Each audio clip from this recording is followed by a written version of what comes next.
جانتے ہیں آپ سکرات کے حوالے سے قرآن نے کہا وجاءت سکرۃ الموت بالحق ذالک ما کنت منہ تحید. اندازہ لگائیے آپ، موت کی تکلیف حق ہے اور حق ہے.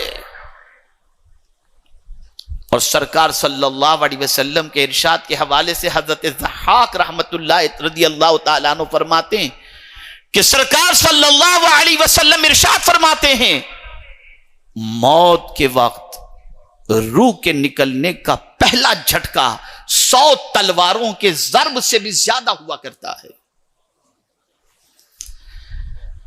اے رسول اعظم صلی اللہ علیہ وسلم کے دیوانوں، ہم میں کون ہے جو یہاں پرماننٹ رہنے کے لیے آیا؟ ہر شخص اس دنیا سے جانے کے لیے آیا، لیکن جاتے وقت ہماری فکر کس چیز پر ہونی چاہیے؟ تو ہماری فکر ایک ہی بات پر، جیئیں تو ایمان پر اور مریں تو ایمان پر. یہ فکر ہمیشہ دل و دماغ کے اندر رہے. یہ فکر ہمیشہ اپنے بچوں کے دلوں کے اندر پیدا کرنے کی کوشش کی جائے. بچوں کو ایمان کی اہمیت بتائی جائے اور صاحب ایمان کا مقام بھی بچوں کو بتایا جائے. میرے پیارے آقا صلی اللہ تعالی علیہ وسلم کے پیارے دیوانوں، آئیے میں آپ کو سمجھاتا ہوا چلوں. امام غزالی رحمت اللہ تعالی علیہ نے کتنی پیاری بات فرمائی ہے. اللہ اکبر. میرے پیارے آقا صلی اللہ تعالی علیہ وسلم کے پیارے دیوانوں، امام غزالی رحمت اللہ تعالی علیہ فرماتے ہیں کہ ایمان سلب ہونے کے سلسلے میں قرۃ الابصار کے اندر امام غزالی رحمت اللہ تعالی علیہ کا ایک ارشاد موجود ہے. فرماتے ہیں کس طریقے سے آخری وقت ایمان سلب کرنے کی شیطان کوشش کرتا ہے، اس کے حوالے سے اللہ اکبر امام غزالی نے ایک حدیث بیان فرمائی. فرماتے حدیث شریف میں امام غزالی فرماتے ہیں شیطان بندے کے پاس نزع کے وقت آتا ہے. جب جسم سے روح کے نکلنے کا وقت ہوتا ہے نا، تب شیطان آتا ہے. اور جانتے ہیں وہ وقت کتنا خطرناک ہوتا ہے اور مرنے والے کی کیا کیفیت ہوتی ہے؟ فرمایا گیا اتنی شدت کی پیاس مرنے والے کو لگتی ہے کہ جس کی کوئی انتہا نہیں. لیکن ہو سکتا ہے کہ اس موقع پر کوئی ایک گھونٹ پانی پلا دے تو اس کی پیاس بجھ جائے، لیکن کچھ ایسے کم نصیب ہوں گے کہ انہیں 7 سمندر کا بھی پانی پلا دیا جائے تو ان کی پیاس نہیں بجھے گی. وہ کون ہیں؟ تو فرمایا گیا بے نمازی کو سکرات کے عالم کے اندر اگر 7 سمندر کا بھی پانی پلا دیا جائے تو اس کی پیاس نہیں بجھ سکتی. آسانی سے نماز ترک کرنے والوں، کیا موت سے پہلے اس مرحلے سے نہیں گزرنا؟ ذرا سوچو، اندازہ لگاؤ. امام غزالی رحمت اللہ تعالی علیہ فرماتے ہیں شیطان بندے کے پاس نزع کے وقت آ کر اس کی بائیں جانب بیٹھ جاتا ہے اور اسے کہتا ہے اس دین کو چھوڑ دے، اور کہہ کے 2 خدا ہیں. اب بندے کی سچویشن یہ کہ بظاہر اسے کوئی نظر نہیں آ رہا، اور اس وقت شیطان ہی نظر آتا ہے اور وہ آ کر کے کہتا ہے کہ تو تکلیف میں ہے نا، تیری تکلیف سے تجھے نجات مل جائے گی، بس کہہ دے 2 خدا ہیں تاکہ تو اس سختی سے خلاصی پائے.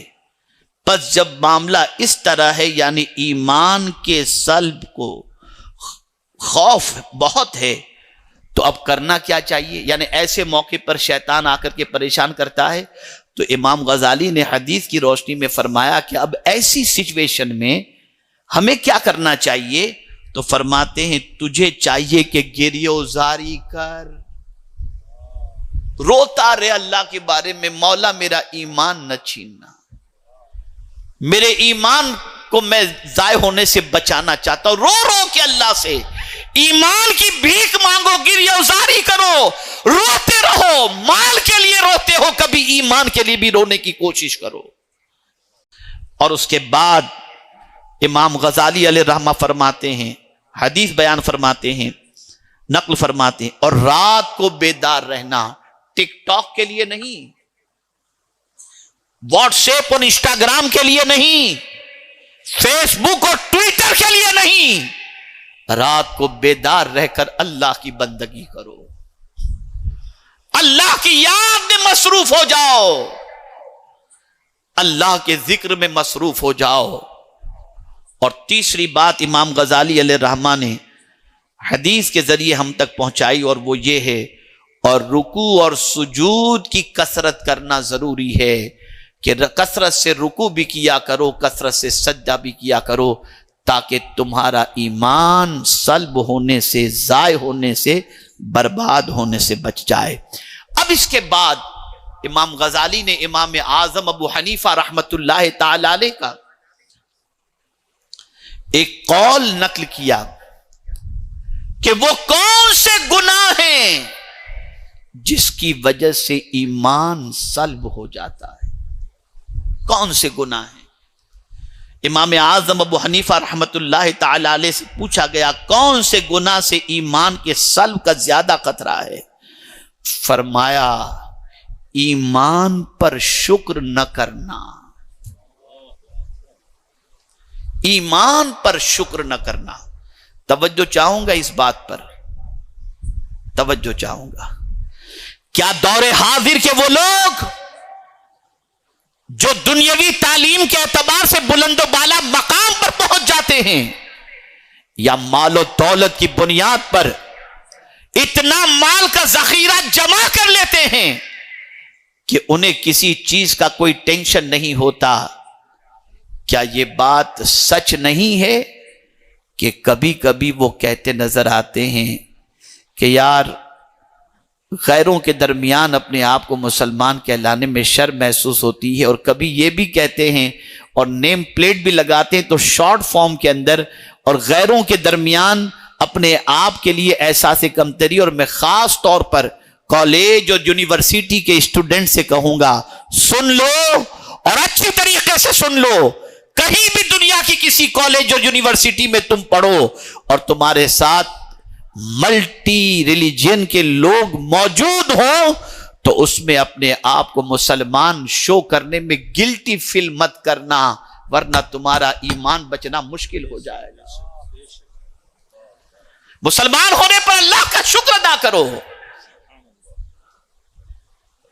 اس بات پر اللہ کا شکر ادا کرو کہ اللہ نے ایمان جیسی عظیم دولت ہمیں عطا فرمائی، وہ ایمان جس کی بنیاد پر دنیا میں بھی ہم سرخرو ہوں گے اور انشاءاللہ آخرت میں بھی سرخرو ہوں گے۔ تو ایمان پر شکر ادا کرو۔ اسی لیے قرآن مقدس میں ایک شکرانے کا جملہ بھی موجود ہے، الحمدللہ الذی ہدانا لہذا، اے اللہ تیرا شکر ہے کہ تو نے یہ ہدایت ہمیں عطا فرمائی، یعنی ہمیں ایمان کی دولت عطا فرمائی۔ زبان پر یہ کلمہ کبھی نہیں آنا چاہیے کہ غیر کہاں سے کہاں پہنچ گیا، ہم کہاں سے کہاں ہیں۔ میاں سب کو چھوڑیے، آپ کو جو دولت اللہ نے دی ہے اس دولت کا مقابلہ کوئی دوسری دولت کر ہی نہیں سکتی، اور وہ دولت ہے ایمان کی دولت۔ مومن ہونے پر اللہ کا شکر ادا کرو، مومن ہونے پر گلٹی فیل مت کرو، مومن ہونے پر اللہ کا شکر ادا کرو۔ تو امام اعظم ابو حنیفہ علیہ رحمہ فرماتے ہیں کہ جو گناہ ایمان کے سلب ہونے کا ذریعہ ہے، اس میں سے پہلا یہ ہے کہ ایمان پر شکر نہ کرنا، اس لیے ایمان پر شکر ادا کریں۔ اور دوسری چیز، برے خاتمے سے بے خوف ہو جانا، ڈرنا ہی نہیں کہ خاتمہ خراب ہوگا یا کچھ نہیں۔ جو آج کہتے نا ارے دیکھا جائے گا، مجھے ایک واقعہ یاد آ رہا ہے ایک بزرگ کا۔ بنی اسرائیل کے ایک عابد تھے، وہ عابد ایسی جگہ رہتے تھے جو پہاڑ سے بالکل قریب تھی۔ ایک دن اچانک پتھر کے پہاڑ کو دیکھا، کالے پتھروں کو دیکھا، مان زبان سے جملہ نکلا، کاش ان کالے پتھروں پر بھی ہریالی ہو جاتی. بس یہ کہنا تھا کہ غیب سے ندا آتی ہے، اے میرے بندے، اپنی عبادت کے ذریعے تو خود کو اتنا بڑا سمجھنے لگا کہ میری کاریگری میں بھی عیب نکال رہا ہے.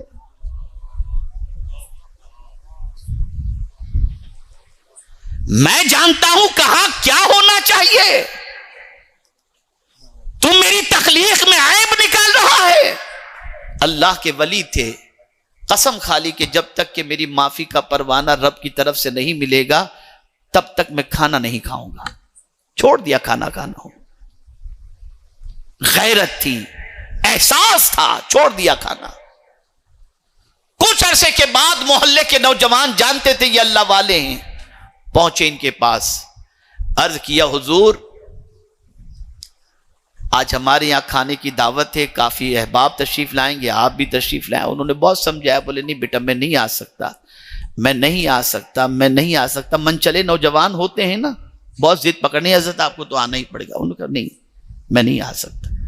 تو ایک نے کہا کہ حضرت آپ کیوں نہیں آئیں گے، وجہ کیا ہے ذرا بتائیں تو صحیح. ارشاد فرمایا میری زبان سے، غور سے سنیے گا، میری زبان سے اللہ کا ناپسند ایک جملہ نکلا تو میں نے قسم کھا لی ہے کہ جب تک کہ خدا مجھے معاف نہیں کرے گا میں کھانا نہیں کھاؤں گا. تو ابھی تک معافی کا پروانہ مجھے نہیں ملا، اس لیے میں کھانا نہیں کھا سکتا. اب آج کے من چلے نوجوان غور سے سنیں. ایک نوجوان نے کہا ارے حضرت آپ کیا ٹینشن لیتے ہو، کوئی تکلیف اور عذاب آئے گا تو ہم جھیل لیں گے، آپ کو ٹینشن نہیں ہونے دیں گے. بس یہ کہنا تھا اس من چلے نوجوان کا. فوراً غیب سے آواز آتی ہے اس اللہ کے ولی کو، میرے بندے اس علاقے کو چھوڑ کر نکل جا، جنہوں نے میرے عذاب کو ہلکا سمجھا ہے اب ان قریب ان پر میرا عذاب آنے والا ہے. وہ لوگ جو بے لگام ہو کر اللہ کے عذاب کے سلسلے میں اور اللہ کی پکڑ کے سلسلے میں نازیبا کلمات کہتے ہیں، انہیں اس واقعے سے سبق سیکھنا چاہیے. برے خاتمے کے خوف سے ڈرو، اس لیے ہمیشہ اس چیز کا خیال کرو کہ اللہ ہمارا خاتمہ ایمان پر فرمائے. میں ایک وظیفہ بھی آپ کو دوں گا کہ اس وظیفے کے پڑھنے والے کے سلسلے میں امام عشق و محبت نے فرمایا انشاءاللہ اس کا خاتمہ ایمان پر ہوگا. اور اسی کے ساتھ مولا علی کرم اللہ تعالی وجہہ الکریم کا بھی ایک وظیفہ آپ کو دوں گا، انشاءاللہ اس کے ذریعے بھی خاتمہ ایمان پر خاتمے کے سلسلے میں اللہ کی بارگاہ سے امید رکھی جا سکتی ہے. تو دوسرا گناہ برے خاتمے سے بے خوف ہونا. اور پھر امام اعظم ابو حنیفہ رحمت اللہ تعالی علیہ فرماتے ہیں تیسرا گناہ اللہ کے بندوں پر ظلم کرنا. اللہ کے بندوں پر ظلم کرنا.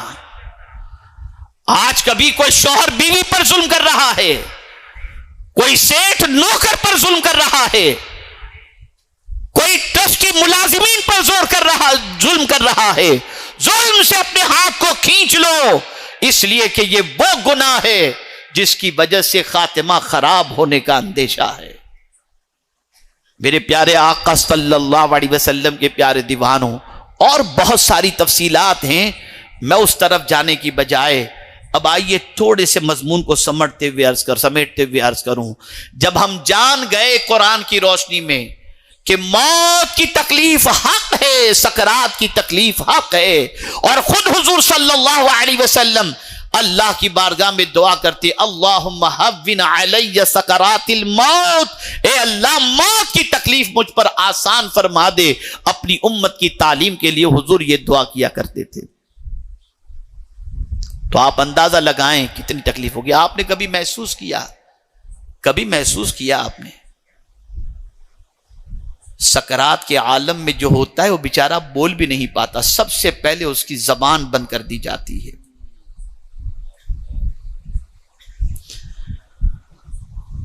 اور اسی کے ساتھ کبھی آپ نے جانوروں کو تو دیکھا ہوگا کہ جب آپ عید الاضحیٰ کے موقع پر جانور کو ذبح کرتے ہیں تو کوئی جانور ادھر بھاگ رہا ہے، کوئی ادھر ٹانگ پچاڑ رہا ہے، یہ سب کچھ کرتے ہوئے آپ دیکھتے ہوں گے.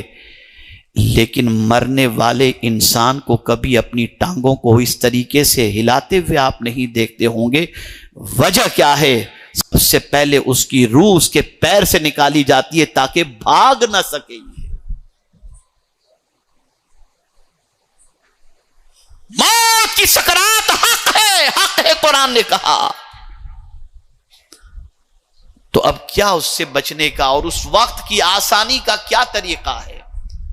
بس یہ سبق سیکھ کر کے جاؤ. آج لگایا ہوگا کسی سے دل آپ نے، کسی کی محبت کا چراغ جلایا ہوگا دل میں آپ نے، لیکن کوئی اس وقت اس سچویشن کے اندر ممکن ہے کہ آپ کی مدد کے لیے نہ آئے.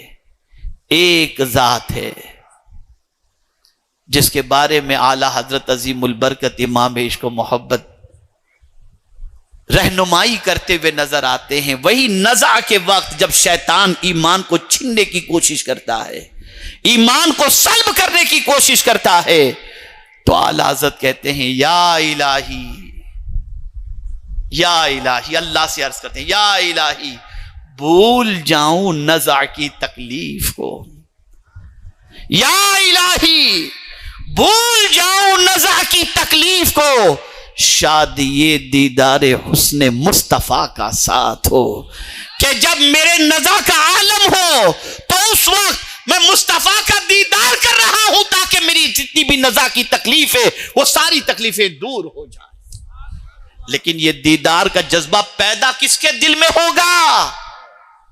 وہ جو مصطفیٰ پیارے سے دل سے محبت کرتا ہوگا، ان کی سیرت پڑھتا ہوگا، ان کی رہنمائی کے اندر زندگی گزارتا ہوگا، ان کو آئیڈیل بناتا ہوگا، ان پر درود پڑھتا ہوگا. خدا کی قسم یاد رکھیں، دنیا کی تکلیف ہو یا سکرات کی تکلیف ہو یا محشر کی تکلیف، اگر ان ساری تکلیفوں میں کوئی ذات کام آ سکتی ہے تو آمنہ کا لال اور مدینے کے تاجدار کام آ سکتے ہیں.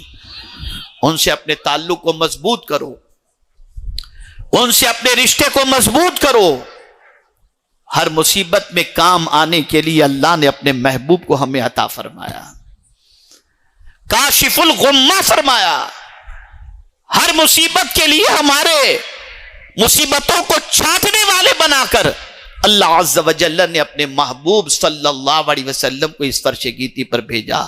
تعلق قائم کرو مدینے کے تاجدار سے، اسوہ حسنہ اپناؤ مدینے کے تاجدار کا. رات کی تاریکی کے اندر کسی اور چیز کو دیکھنے کی بجائے اس نیت سے درود پڑھو کہ مدینے کے تاجدار کی زیارت نصیب ہو جائے. امام غزالی رحمت اللہ تعالی علیہ نے ایک حدیث کی روشنی میں فرمایا کہ سرکار صلی اللہ علیہ وسلم نے فرمایا جو شخص کثرت سے مجھ پر درود پڑھے قیامت میں وہ مجھ سے قریب ہوگا.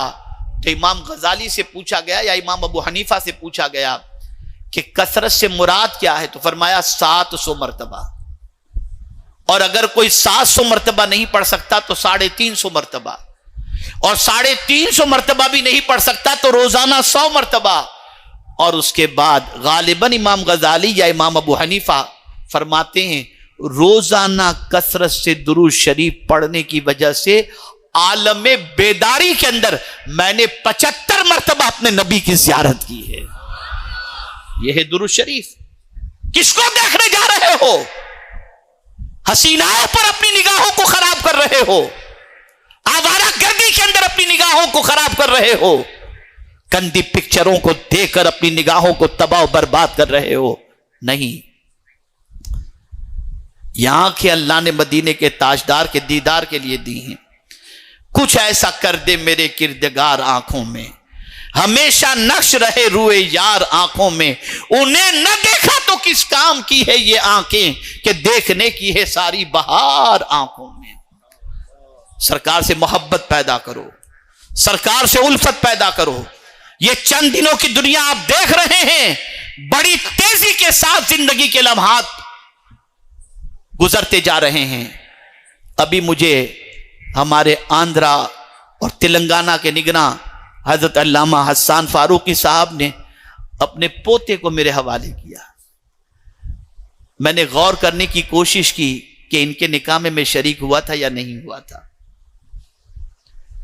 ذہن پہ زور دیا تو یاد نہیں آیا، لیکن اتنا ضرور ہے کہ آج جس پوتے کو انہوں نے میرے حوالے کیا، ایک دور تھا کہ اپنے بچے کے حوالے سے بھی لاتے تو کہتے تھے ان کے سر پر ہاتھ رکھ دیں. آج ان کے بچے اتنے چھوٹے سامنے. زندگی کتنی فاسٹ گزر گئی، کتنی فاسٹ گزر گئی. مجھے نہیں معلوم کہ قاری رضوان صاحب کا نکاح میں نے پڑھایا تھا یا نہیں، لیکن اتنا ضرور معلوم ہے کہ ان کے نکاح میں شریک ہوا تھا. اور ابھی چند دنوں پہلے ان کے بیٹے کا نکاح میں نے پڑھایا. کتنی فاسٹ زندگی گزر رہی ہے. کیا کیا ہم نے اپنی زندگی کے اندر؟ کیا تیاری کی آخرت کے سلسلے میں؟ کیا ہمارے پاس اعمال ہیں؟ کیا منہ لے کر کے جائیں گے اللہ کی بارگاہ میں اور اس کے رسول صلی اللہ علیہ وسلم کی بارگاہ میں؟ ہے کوئی تیاری ہمارے پاس؟ سرکار فرماتے بادروا بالاعمال الصالحہ، نیک عمل کرنے میں جلدی کرو.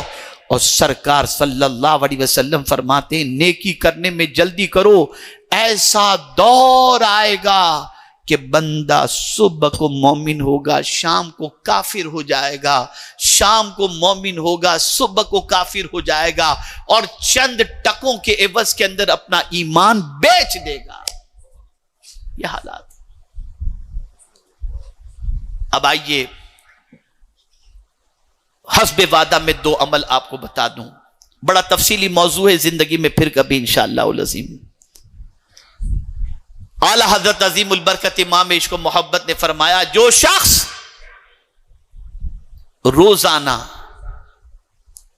ان کلمات کو کہے، تعداد مجھے صحیح طور پر نہیں معلوم، میکزیمم طور پر آپ کہیں تو فرماتے ہیں اس کا خاتمہ انشاءاللہ ایمان پر ہوگا. اور وہ کلمات کیا ہے؟ رضیت باللہ ربا وبالاسلام دینا وبمحمد نبی ورسولا.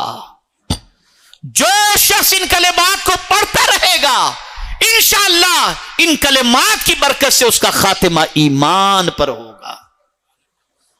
اور مولا علی کرم اللہ تعالی وجہہ الکریم ارشاد فرماتے ہیں غزوہ خندق کے موقع پر میں نے رسول رحمت صلی اللہ علیہ وسلم کو دیکھا سجدے میں ہیں. میں میدان کا چکر لگا کر کے آیا، پھر حضور کے پاس آیا، دیکھا حضور سجدے میں ہیں. پھر نکلا میدان کے چکر میں، پھر میدان کا چکر لگایا، آیا، دیکھا حضور سجدے میں ہیں. فرماتے میں نے میدان کے 7 چکر سچویشن کو جانچنے کے لیے لگائے، اور جب پلٹ کر آیا تو حضور کو سجدے میں دیکھا. اور پھر اللہ عز و جل نے غزوہ خندق میں ہم کو فتح عطا فرمائی. اور فتح کی وجہ کیا تھی؟ وجہ کیا تھی؟ تو مولا علی کرم اللہ تعالی وجہ الکریم فرماتے ہیں کہ سجدے میں سرکار یا حی یا قیوم پڑھ رہے تھے. اور پھر مولا علی نے فرمایا جو شخص فجر کی نماز کے بعد اور مغرب کی نماز کے بعد 41 مرتبہ یا حی یا قیوم پڑھے انشاءاللہ اس کا خاتمہ ایمان پر ہوگا. یہ سیکھ کر کے جاؤ، آج سے ایمان کی حفاظت کرو. ایمان کو سب سے بڑا سرمایہ سمجھو اور ایمان کو سب سے بڑی دولت سمجھو. اور یہ ایمان کی حفاظت ہوگی اچھی صحبتوں کی بنیاد پر، صاحب ایمان کی صحبت کی بنیاد پر، ایسے لوگوں کی صحبت کی بنیاد پر جن کے سینے میں ایمان اور مصطفیٰ جان رحمت صلی اللہ علیہ وسلم کی محبت موجود ہوگی. بڑے پرخطر دور سے ہم گزر رہے ہیں اور اس دور کے اندر ایمان کی حفاظت بے پناہ ضروری ہے.